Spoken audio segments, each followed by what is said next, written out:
science knowledge only adds to the excitement, the mystery, and the awe of a flower. Evidence is evidence. It's public. Everybody can look at the evidence and assess it, and eventually, if there's enough evidence, come to the same conclusion.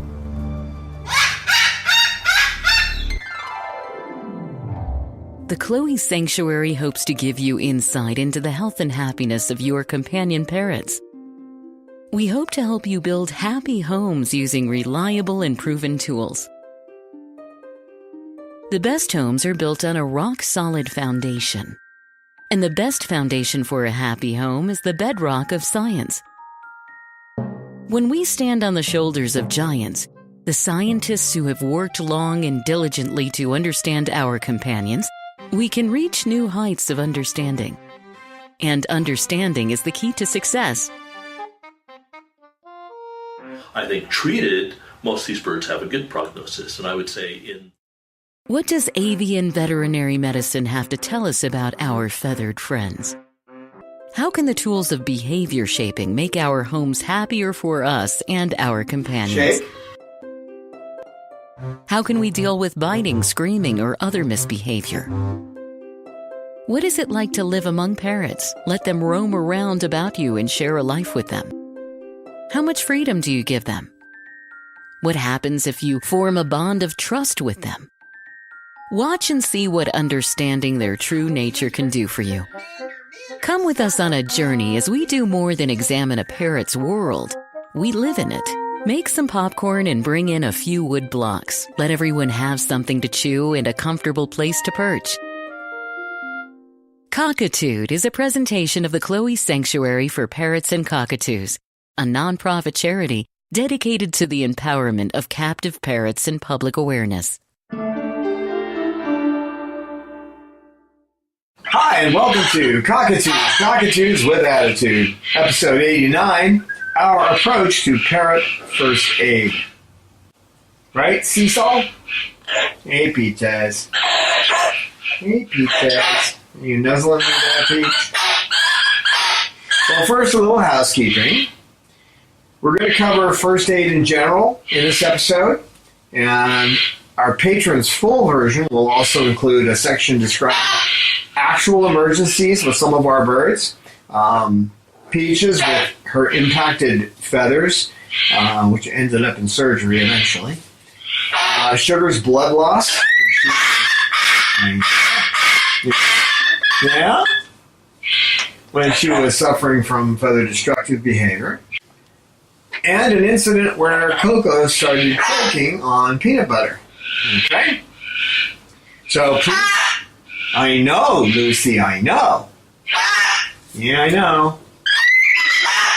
Yep. That's right, Pete. That's right, Lucy. Honk. Honk. Honk.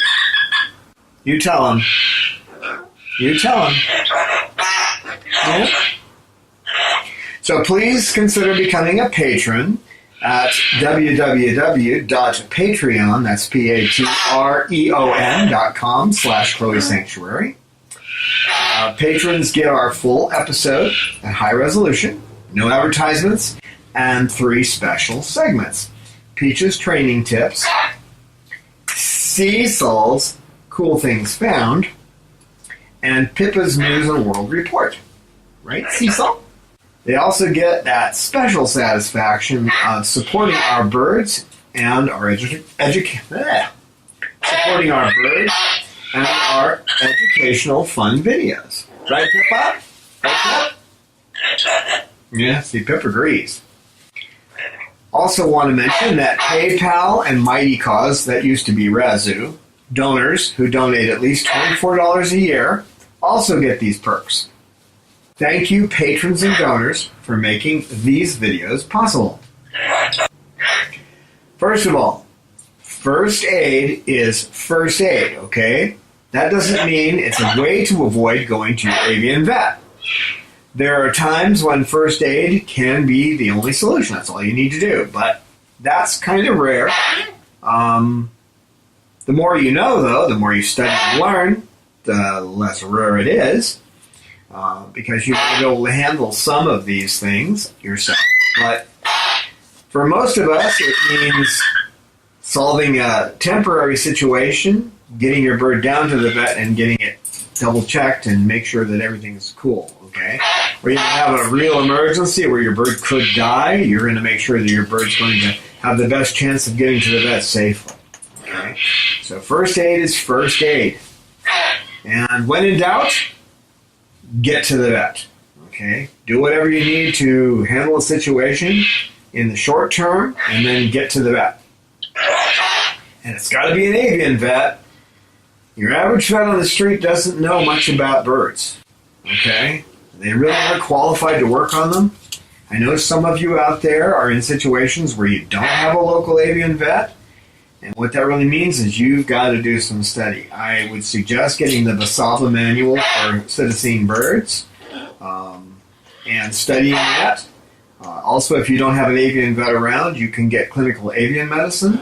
There is some dubious stuff in there, as in, if you ignore the entire section on homeopathy. Homeopathy is bogus. It's pretty scientific. The guy that came up with that came up with it when we didn't have medical science, okay? It has no basis in fact. So, but the rest of it's good. The only problem with clinical avian medicine is that it's got everything in there. Everything from hornbills to your average three-toed bird outside to, you name it, ostriches, emus. We don't deal with those. Where the Basava Manual, the British Small Animal Veterinary Association Manual, just deals with citizens. So you're just talking parrots, okay? Now, as far as first aid, two things you should have. You should have your avian vet's schedule handy, the phone number, okay? And the info, as far as the address and the phone number and all that, should be in your smartphone if you have one. If you don't, it's time to come out of the cave, folks, and get one, okay? Because they can be really helpful. Let's say that if you're heading to the vet and you got a smartphone, I know this is true of Apple's phones, okay?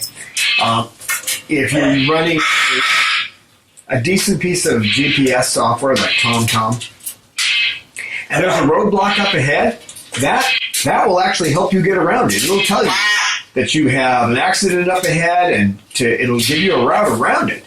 But if you're going there just going on your knowledge and using the Thomas Brothers or whatever to get to your vet, you should never have to do that. But if you're doing that and there's a problem, you could be stuck on the road. It could be the difference between life and death. And that's not just true with birds. Hi, Peppa. You preen your head a little bit there? That one looked like it needs some preening. Yeah. Okay. She's presenting her head for preening here.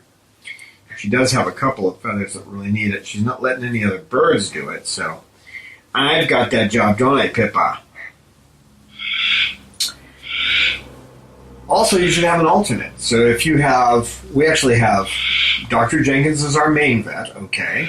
Then there's Dr. Loudis and Encinitas, who's a great vet. He's our number 2 for major things like surgeries or anything that's really complicated. If it's something that's not so complicated, then we have Discovery Valley Animal Hospital. I mean, he's good, but he's not going to be doing or taking tumors off of livers or things like that. Okay, so but the thing is to have an alternate too, in case your vet happens to be on vacation. You should have somewhere else you can go in an emergency. So that's really important as far as this is all part of the first aid thing, knowing all that. You should have reliable friends you can call to assist you, people you can trust to come with you to the vet and help you with doing first aid, such as they're not going to be freaking out if they have to hold a bird that's been toweled so that you can pull a blood feather. Okay, and if there is a blood feather situation, you will be doing that. And the reason, what are you guys doing up there? Be good now. That's all right. Cecil, he's a gentleman. I haven't had to keep an eye on him too much. Not like Snowball, boy, I tell you. And I haven't told you who's in the room with us today. We have Pippa, we have Peaches, of course, and we have Lucy. This is her first time sitting away from me. She seems to be okay, as far as in the video. We have Cecil with us, and we have Lorelei and Coco over there at the training festival. We have Salamander, who's turning away from us right now. I don't know what you're doing up there, Salamander. Oh, scratching your head. Okay. And we have Sugar. And again, for those of you who haven't watched our videos before, I will be preening Peaches down below the neck where you're not supposed to because she can't preen herself. And she almost died from some infections she got from impacted feathers. So I have to preen her pretty constantly to make sure those feathers don't get impacted again. A lot of feathers on a bird. You don't want a bird, unless you're highly dedicated, you don't want a bird that you're going to have to preen like this. You don't want to do it because you don't want them to get territorial. Okay, but we have lots of other videos on that. Okay. So have somebody you can trust and get them in situations where you're going to pretend like your bird needs to have a blood feather pulled. Okay. So you and your friend can be prepared in dealing with that situation. Now, they may not always be around, so if you can get a few alternates and just make sure they're going to be able to handle it. You don't want somebody who's like chewing their nails going, what am I going to do? What are you doing, Coco? Oh, you're going to poop on the floor? That figures. Okay. So you want somebody who can stomach blood and stomach situations that are not, the best. Where are you going, Coco? Crazy bird. You're dangling. That's great, Coco. I don't know if our camera catches that. I don't think we're at the right angle to catch that. She's dangling off the perch. Silly bird. Coco, you're being silly. What are you doing? There's other ways to do this, you silly bird. Now you're going to watch. You're going to want to watch Dr. Burkett's Avian First Aid. You can get that First Aid DVD from Birdie Boutique. I think it's also available on Amazon. I think he has it up there too, but it's Dr. Burkett. He's the one that has the Birdie Boutique online where you can buy stuff. But that DVD on First Aid is something you should watch. Not just watching this particular video, but you should watch that because he really goes through what you can and can't do. Okay? So that's important. And again, if you can, see it through to getting a copy of the Basabla Manual for Citizen Birds, which is on dealing with health issues and the physiology of these birds, you should, so you know what you're doing. At least you have a general idea of what you're doing, or you can look up something if you have time. Like you're driving down to the vet and it's an hour drive and you got the person there watching the bird and also looking something up in the Basabla Manual to learn more as you're dealing with the situation, because sometimes things come up that you're not prepared for, and there's always going to be things like that. Try to prepare for everything though. I know.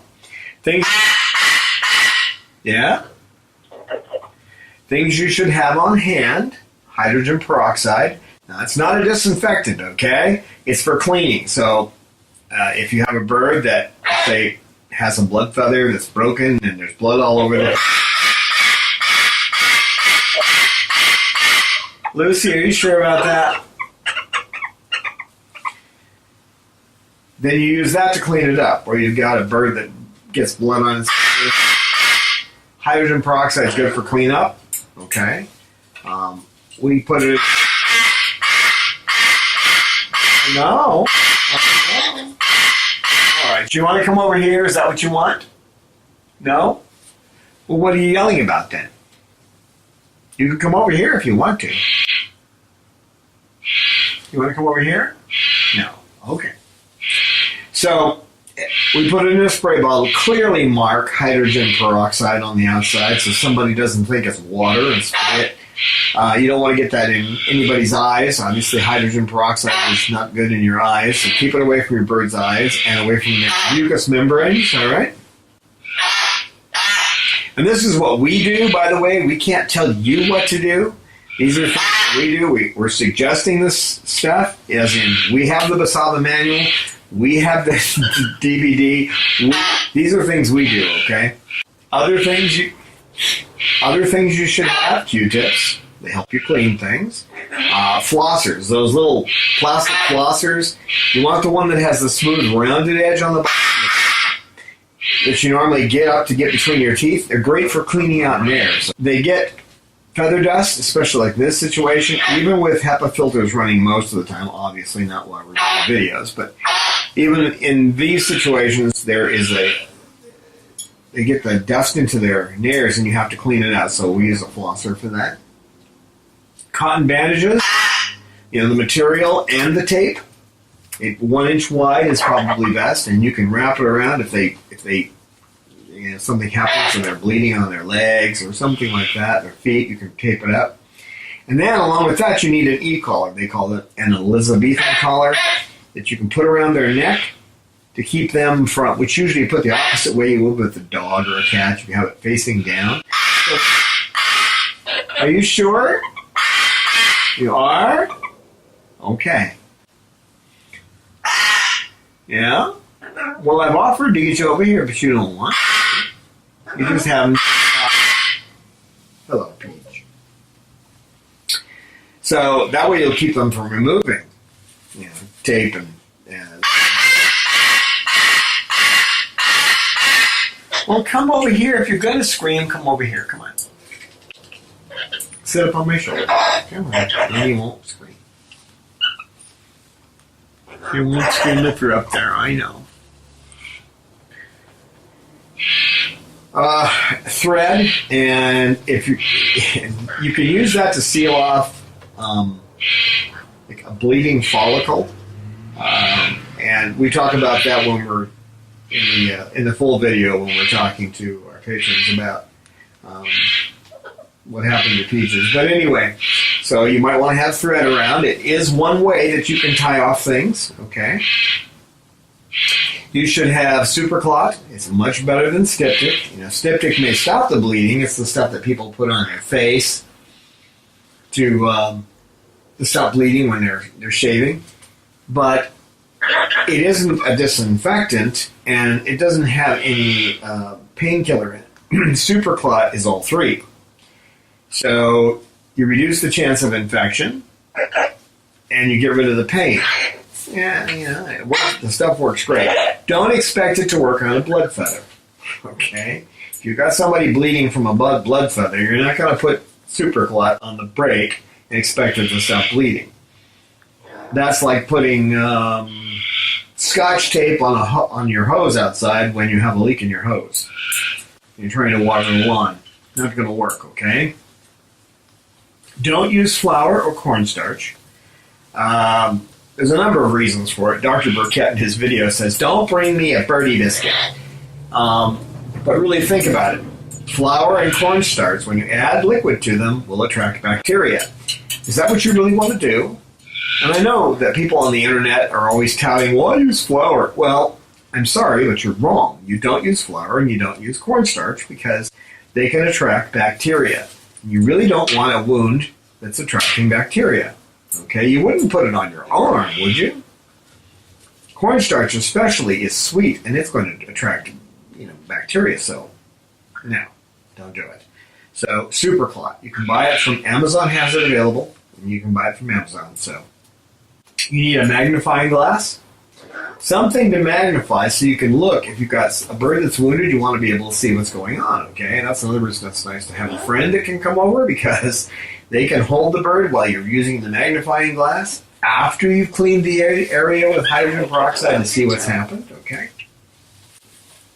It's important to clean the area before you use the magnifying glass because you don't want to be looking through a whole bunch of blood, or if there's poop that's covering the area, they may have stepped in poop or something and their foot's bleeding. So you want to be sure that you have the area clean when you're using the magnifying glass, okay? You want clean towels so that if for some reason you have to take the birds off, you can sit them on clean towels where they can kind of stay warm in the towels. You want paper towels and cotton balls. That's all for cleanup. Cotton balls can be used to clean off blood.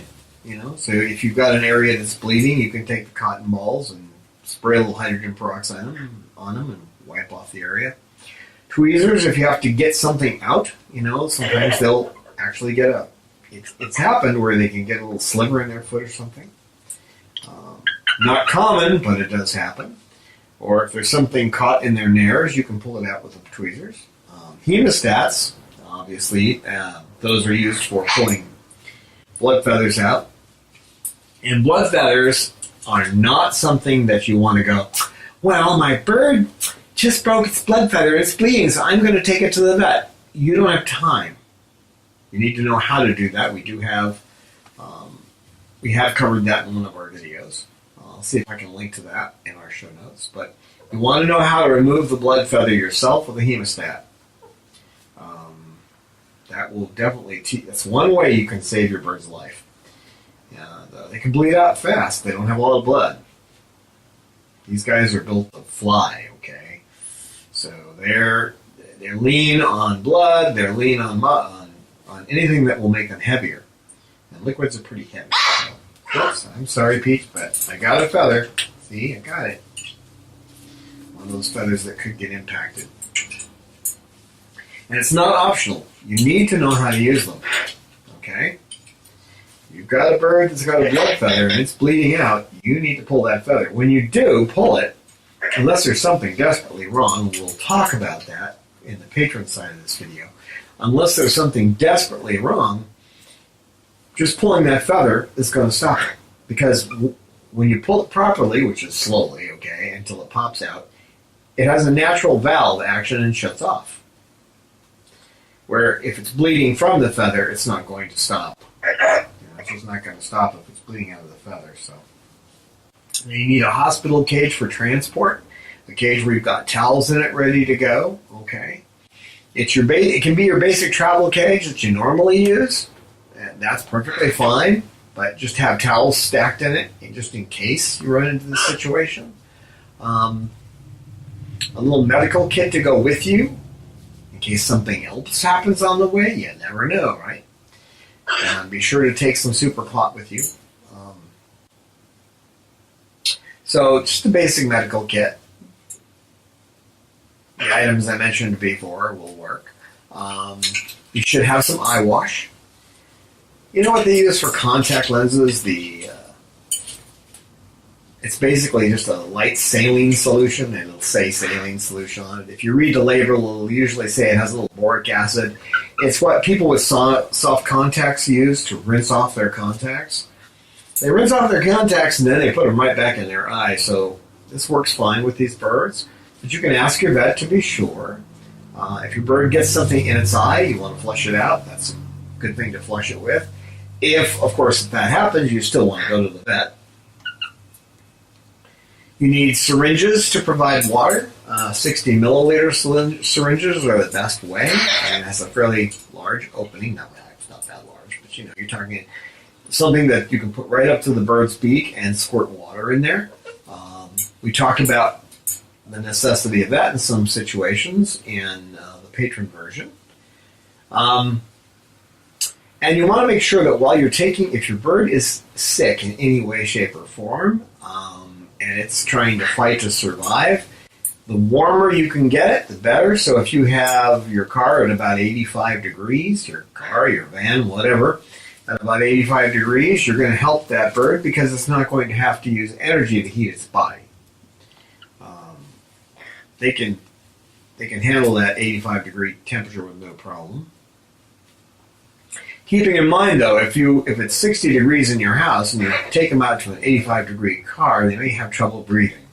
You shouldn't ever take them from, okay, I can't, you're going to have to move. She's grabbing my ear. I got to sit up straight. I'm leaning to one side. I'm listening, little girl. I'm listening. Yeah. Laurel, I don't get too into that over there, kid. If you've got more than a 15 degree shift in temperature from where you are to where they go, that's too much at one time. You can slowly raise the temperature. If you're in a house that's 60 degrees and you can get out there in the vehicle and warm it up slowly from 60 to 65 to 70 to 75 to 80, get it as warm as you can. A sick bird needs the warmth to keep So it doesn't have to use its own energy to stay warm.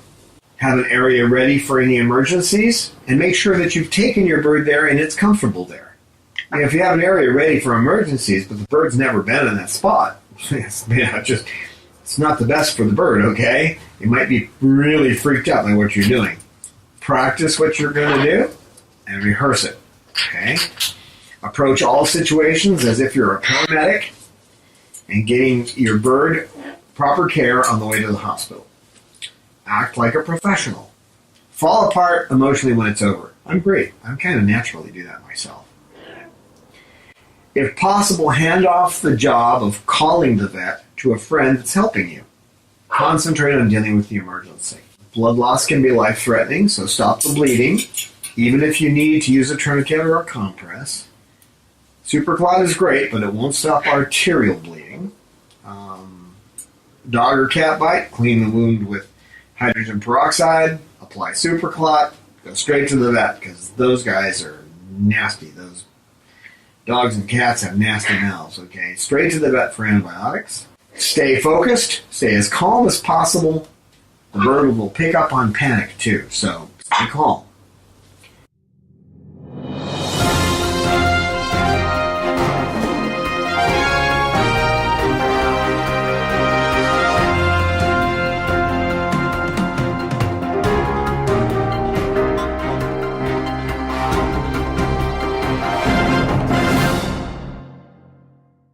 National Geographic and a few of its partners have declared 2018 the Year of the Bird.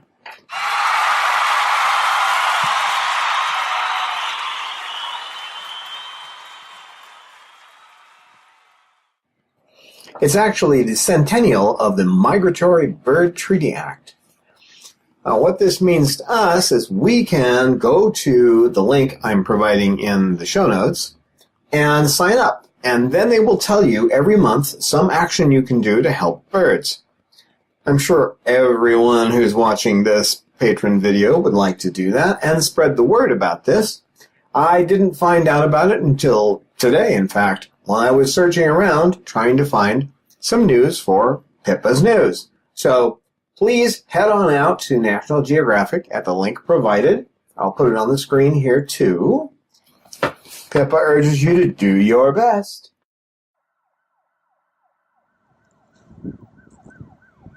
Pippa wants everyone to know that Don hasn't been just sitting around, sleeping and snoring his days away. There have been a few things that have kept us from getting things done around here, including our videos. We've had 2 fires close to us, one about 2.5 miles away and the other one about 1.5 miles away. Fortunately, the wind blows from the west to the east around here in the afternoon. Watching these fires definitely took some time away from our production schedule. We have to keep an eye on them just in case something goes wrong.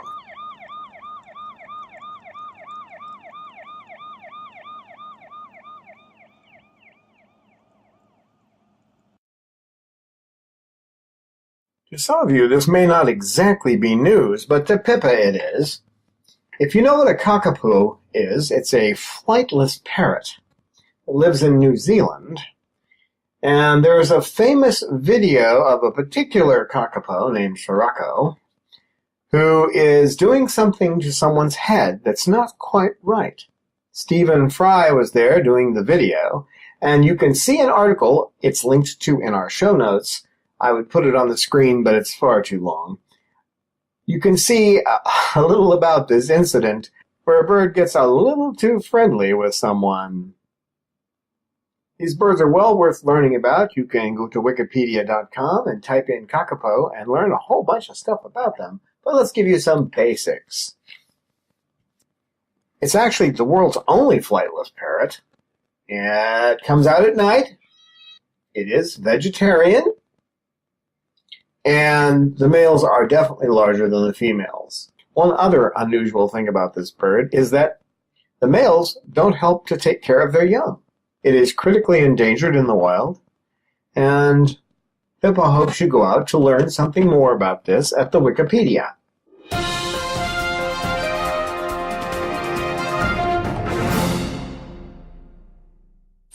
Peaches had impacted feathers back in here, okay, on her left side. And what happened was, if you're feeding your bird every day to make sure they don't have any bumps, lumps, or anything abnormal, get used to the way they feel now. Get them checked out at the vet when you first get them. Make sure the vet's checked their body and it's normal. Then you check it every day. And after a while, you get used to the way your bird's body is.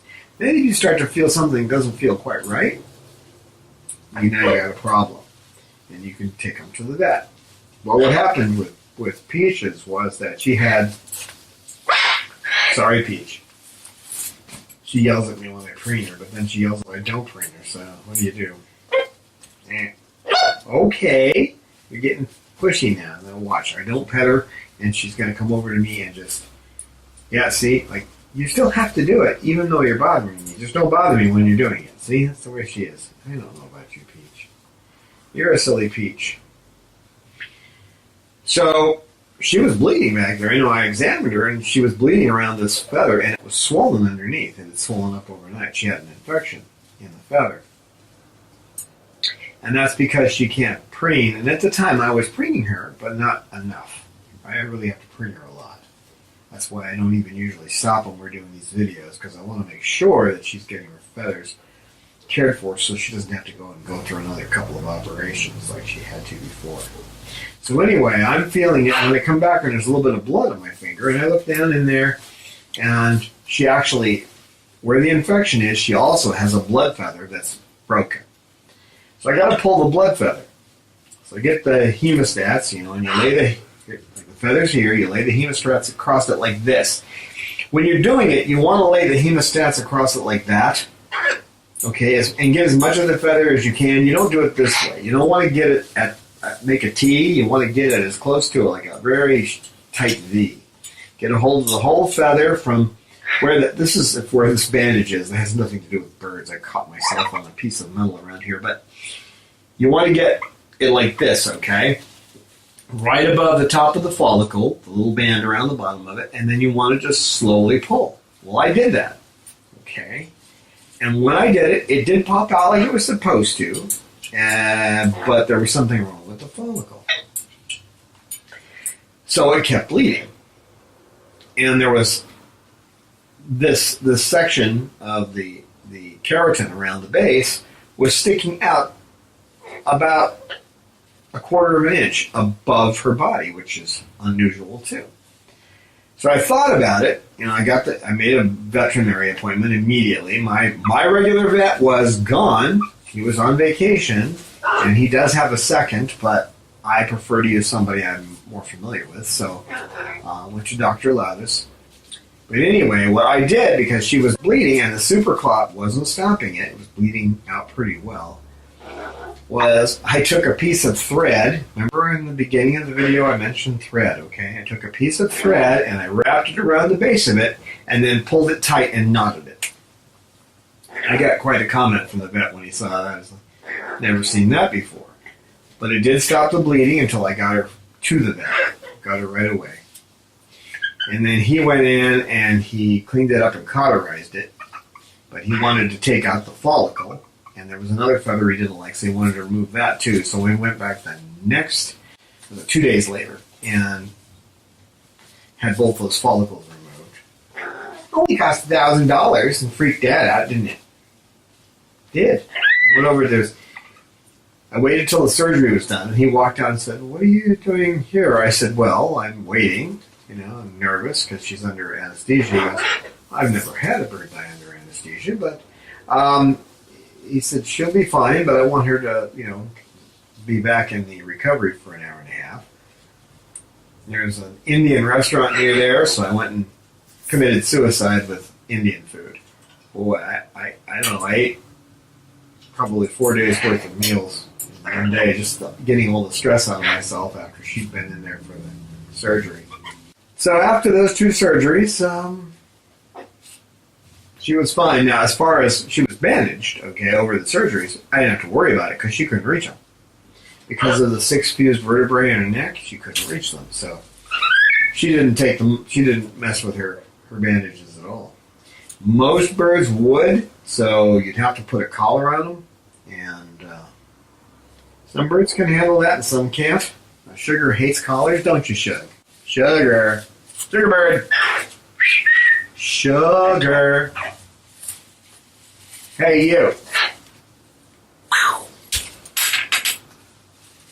Yeah, flash that tail. Flash that tail at me. See how you are? See how you are? Yeah? That's a sugar bird.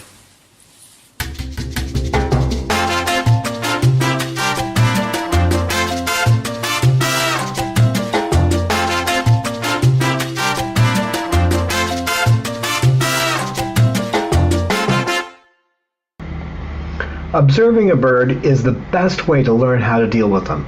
Now, if you look at Bob's eyes here, he's looking around. He's in his territory right next to me in the socialization room, and he's looking around like he's waiting for something. What he's waiting for is that sunflower seed. Now, the trick here is by giving him that sunflower seed, I can keep him from being aggressive with the other birds. This aggression started when he prolapsed, so his physical problems have caused behavioral issues. So what I do is I observe him, and when he starts to look a little antsy, I give him another sunflower seed. Now, we don't want to flood him with too many sunflower seeds, but we certainly don't want a major brawl. Speaking of Bob, that's him in the background. We don't want a major brawl in the socialization room. We don't want anyone to get hurt. This technique is called non-contingent reinforcement with extinction. We went over this in other videos, but the main point of doing this is to keep them focused on you and the potential of getting a reward, rather than having them do behavior that you don't want to have happen. So observe the bird, watch its eyes, watch its feather position, watch its body language, and then decide what particular type of mediation is necessary to get them to behave the way you wish.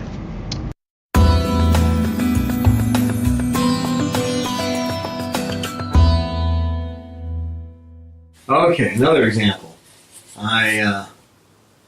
Back when Sugar was having her rather destructive behavior, she's a pretty bird now, aren't you, Sugar? But she was having problems with her rather destructive behavior. I came back one day, and she'd managed to get her collar off. That's back when she was wearing collars. And she was just covered in blood. So, of course, the first thing I did was spray her down with hydrogen peroxide, get all the blood off her so I could see what she looked like. And she was nasty. She had torn a whole bunch of feathers on her right side. I've got pictures of that. I don't have pictures of before I cleaned the blood off because I was busy working and I didn't pull out the camera for that. I wouldn't have wanted to see that anyway. But she was in bad shape. So I got the bleeding stopped. There was one feather that was still in, which she hadn't broken. What she tended to do was to break a feather in half, and all of her feathers at that time were coming in blood feathers. I mean, they would stay blood all the way down, and it was because her follicles were pinched off. Dr. Loudis found a way to solve that. Mega doses of Medicam for 21 days, and her feathers started coming in normally. But anyway, so I took the hemostat, pulled the blood feathers that were a problem out, and but she had a whole bunch of broken feathers that weren't bleeding. So put Superclot on the wounds where I had removed the feathers because the follicles were weird. So I had to just make sure they weren't going to bleed. Then got her over to Discovery Valley, and we spent about a half an hour with her under anesthesia, pulling out feathers. About 75 feathers came out. Okay. She's one of those birds you have to make sure she gets her medicine twice a day, or she's going to commit suicide. So, right, Sugar? Right, Sugar bird? There's that foot. There's that foot. There's that sugar foot. And you're going to scratch your face. Okay. Now, Coco was raised on peanut butter. What are you doing down there, Coco? I don't think you're even in the videos down there. She's hiding down below. because she had a burned crop, they told the people who had her that she only eats peanut butter and oatmeal and bananas mashed together. She can only eat soft food. That's what they were saying, but they didn't say she was damaged. They just said that's what she ate. So, you think, well, organic peanut butter would be better for her. Oh, no. Most organic peanut butters don't have any added oil, okay? And they don't have any hydrogenated oil in them. And you'd think that was fine, except that they're too sticky. So, if you put peanut butter in your mouth, and it doesn't, and you try to swallow it, and you can kind of feel your throat going, you're having trouble swallowing it, you don't want to give that to the birds, okay? So they get skippy. And I know some people say, well, it's not organic. Well, that's true, but it won't kill them right away. Because when she got that organic peanut butter, she was choking. And that's where having a syringe comes in handy, because I put water into her beak, she swallowed it. We did this for about 20 minutes. A little water, swallow. Until finally that peanut butter wasn't bothering her. Right, Coco? So that's where having that syringe was really important. If you don't have a syringe around, getting them to drink the water isn't so easy. Put it in a spoon or try to, put a bottle of water to them. They may not drink it, but out of the syringe you can get it right up to their beak and then get it right into their beak so they drink. She was pretty good about it, though.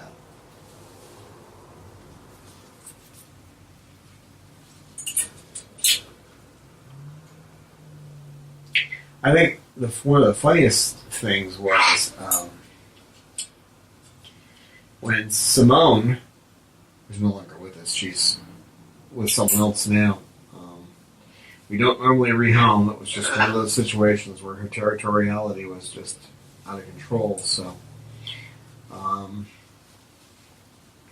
but she hurt her wing. Okay, she had a feather that was bothering her, and she walked up and put her wing out, just like this. Looked at me. When she got me looking at her, she put her wing out.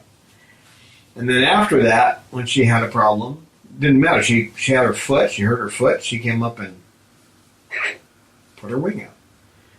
So when I was dealing with the foot issue, she had gotten it bitten. And that was back when I used to let them roam around when some of the birds were in cages. I don't do that anymore. This is one of the reasons. But so she had a bleeding foot. What you do is you wash it off with the hydrogen peroxide, and then you look at it. They only have one muscle that moves these fingers, that moves their toes back and forth, okay? They can't do this. They can only do this. So if you can get them to close their foot and the toe moves normally, then you know that muscle hasn't been severed. She was bitten on the front inside. She was bitten on the right foot, on the second toe, up front. Okay, the one that's away from the body. So what I had to do was clean it off, and it was fairly deep, as in about 1/4 of an inch into the foot. So I had to put super clot on it to stop the bleeding, and at that point, take her to the vet so she could get antibiotics, double check to make sure she might need them, just in case. You don't want to get a systemic infection after you have a wound. They have a tendency to do that. The way their blood circulates in their bodies, they can get systemic infections easily. So any kind of cut like that, you really should put them on an antibiotic. We hope we don't have cuts that happen too frequently, but you should.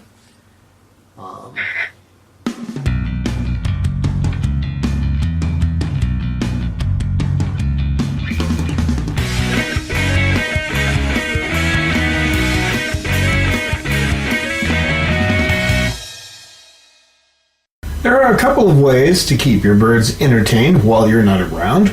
One way is to use something like this. This is an Amazon Echo, and if you pay for the service, you can get up to 50 million songs, which is kind of nice because you can just tell it what to play, and it will play it for you. It can also do background sounds, like a thunderstorm or rainstorms, that kind of thing, or forest sounds. That's pretty cool for your bird. Another thing you can do is give them movies to watch. An iPad or other tablet that's hooked into some kind of a movie service, and Roman is the one who especially likes this, and of course his favorite movie is Honeysuckle Rose. He's in love with Willie Nelson. He must be, because he will do anything to watch him. So these are two things you can use to entertain your birds.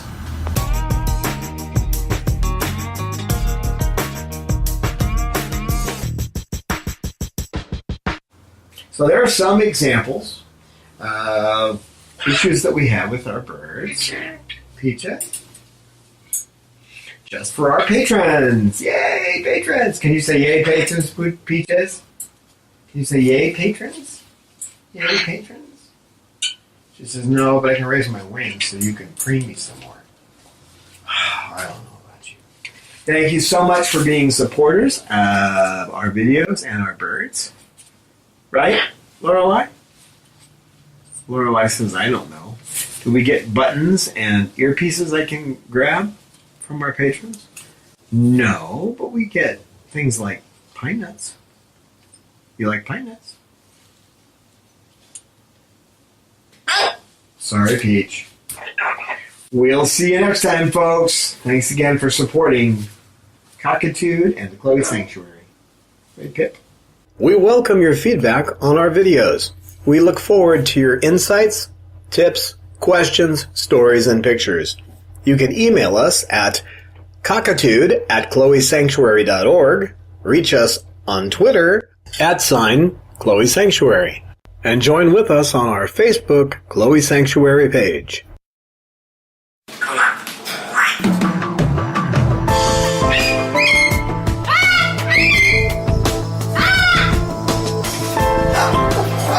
Science knowledge only adds to the excitement, the mystery, and the awe of a flower.